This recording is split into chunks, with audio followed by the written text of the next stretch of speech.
watching? Robotics racing. Okay, raise hands. What are some things that you notice or that you know about robots that are used for robotics? Yes, Miko? That they don't work as good, but they still work.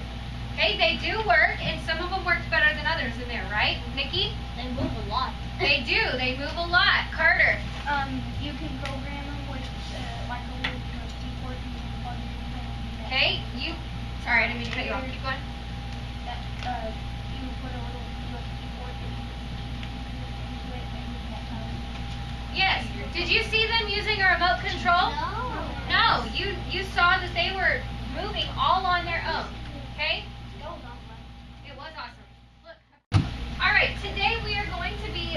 You are actually going to get an opportunity to work with the robot, and you're going to be learning some things about how the robot moves. But before we do that, we're going to watch a video of someone actually programming the robot to move. Now, let's talk about some of the parts. What is this? Lego wheel. Oh, it's made of Legos, yes, but this is a wheel. Do you have wheels? Yeah. You have wheels? No, you have feet. But this has a wheel. Okay, so when a wheel moves, some basics about a wheel, it's going to start here, and it's going to go around all the way, and that's one full turn. Okay? When he's talking about the parts, he's going to say one full turn is 360 degrees. Everybody repeat after me. One full turn. One full turn is 360 degrees. 360 degrees. Watching this video, you are listening for what the students would need to know in order to make the robot move. Eyes are on the screen. Brody, get the lights. Yeah. In the last video, we made this bot. This is the speed bot. 2 wheels, capture wheel on the bottom, and line it up.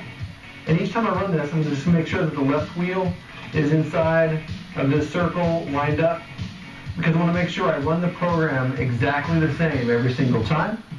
Remember, we just programmed the bot to move forward with both wheels, motors A and B, to move forward 360 degrees and then brake. So let's see what happens. So now we know that moving from here to here is 360 degrees. Okay, that is 360 degrees. How many wheel rotations is that? One. Okay, so you see the distance that it went? All right, so if he did 2 wheel rotations, what would you expect to happen? Go to the arrow. Raise your hand. What would you expect to happen? If he did 2 wheel rotations and programmed it for that. Nikki, what are your thoughts? He would get as close to the arrow. He would get what? He would be on the arrow. Which arrow? The one on the top. Yes. Right over here? Okay, so it would go farther towards the arrow. Any other ideas? Josh? It would probably go like right here.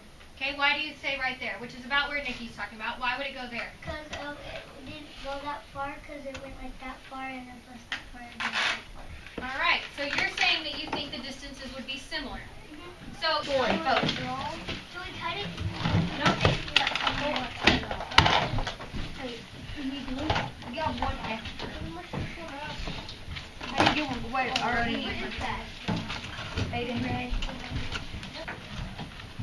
This is like a science class today. It is. Very good. Josh says math and science are similar. That is true. They are similar, and that's what we're looking at today is how can we use math in science? And how does the science apply to the math? Okay, so yes, we talked about the degrees, which we'll get into a little bit more tomorrow. But on your table, on the paper that I passed out to you, you should recognize that graphic. What is it? An input-output table. What do you know about input-output? What did we learn yesterday about input and output? Raise hands. Yes, Peyton? There's always a pattern. Okay, there is a pattern. We use an input-output table to determine a pattern. Good. And yesterday we used a different word. Yes, Jenna? Very good. That's the word I was looking for. There is a relationship between the input and the output. Be confused about what degrees were. But yes, this is going to relate to the distance traveled by the robot. The distance We could do D. traveled. We could do D. Great idea. Okay, put your pencils down. When you're finished writing that, I'm going to give you a lot of information up front. And then I'm going to demonstrate for you what we're doing. And then you will have most of the rest of the class today to do the exploration. And you're going to... 7.5. Here's 10. That would be 17 centimeters. So then on my output table for one rotation, what would I write? 17 centimeters. Now Josh earlier told us that he thought that when he was looking up there, one wheel rotation went this far, then two wheel rotations would go the same distance. Oh wait, no. Okay? What? Could you double it? Okay, now you're saying you would double it. So then you're going to come back, you're going to leave that tape there, come back to the same starting point, and then you're going to go find the second program. It's go. Yeah. You gotta put like a view of my pretty face.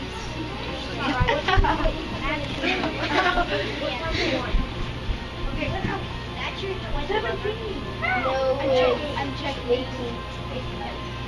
What is that? Okay. Yeah, the middle of the thing. What did you say? Oh God. I do that.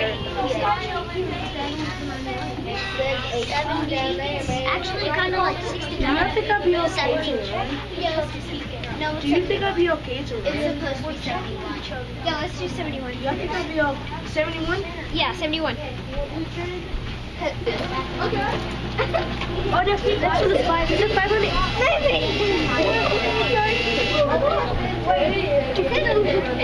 It looks like I have a flat body. Oh, I know it's like that because it's a robotic. It's a Lego time. It's not just a robotic. It's an invention. It's made out of Lego. I'm watching you.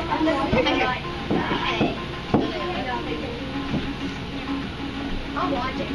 It's crooked. This is on. Number plus 17. Okay, when you're saying plus 17, what are you looking at?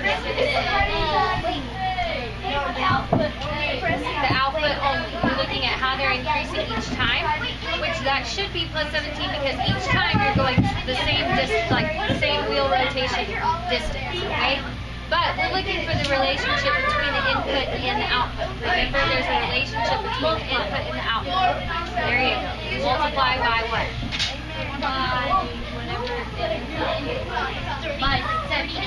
Yes, so it'd be the input times 17. 3, 2, 1. Alright, so let's talk about those 3 questions first. The first question was asking you, you've been talking about energy in your science classes. So, what different forms of energy were present in the robot today? Isabella, what was one? Mechanical energy. And what does it mean when there's mechanical energy? Able to move. An object that's able to move. It is energy that you actually see in motion. It's the moving energy. Okay? Good. What was another form of energy you saw? Lanaya. Okay, you did. You heard some sound energy when it was moving. Good. Lanaya, you're the first one to say that today. Brody, what else? We saw. Today was to find the relationship between your input and your output, between the wheel rotations and the distance traveled. Raise your hand if you can tell me the rule that you and your group found. What rule did you find? Okay, what do you think? Shane, what did y'all find? Everything was times 17. Okay, when you say everything, what are you talking about? All the numbers from 1 to 10, all of them. All the numbers in the input. So 1 times 17 was 17. 2 times 17 was 34. Yes, Isabella? There was a pattern because if we have an input-output table, then we're going to have a pattern. So then number 3 rotations gave you an output of 51. 51. So it's times 17. Then 67, then 84, then 99, then 100. Good. Thank you, Brody. Okay, so my question, remember yesterday we talked about that we don't just show the pattern, but we also write it as an expression using the letters to represent the values. So what would this look like if I was to use a letter to represent the values? Look at our input, look at our output. What would it look like? Peyton, what are your thoughts? Okay, number times 17. Now, did we use number? Yes. What did we use? R. R. So we did R, the wheel rotations, times 17. Equals, what did it equal? D. The distance traveled. Very good, McKeelan. Okay, and what's another way that we write this? Because we talked about that in math and science, they don't write it like that. 17 in. 17 in, but we're not using in.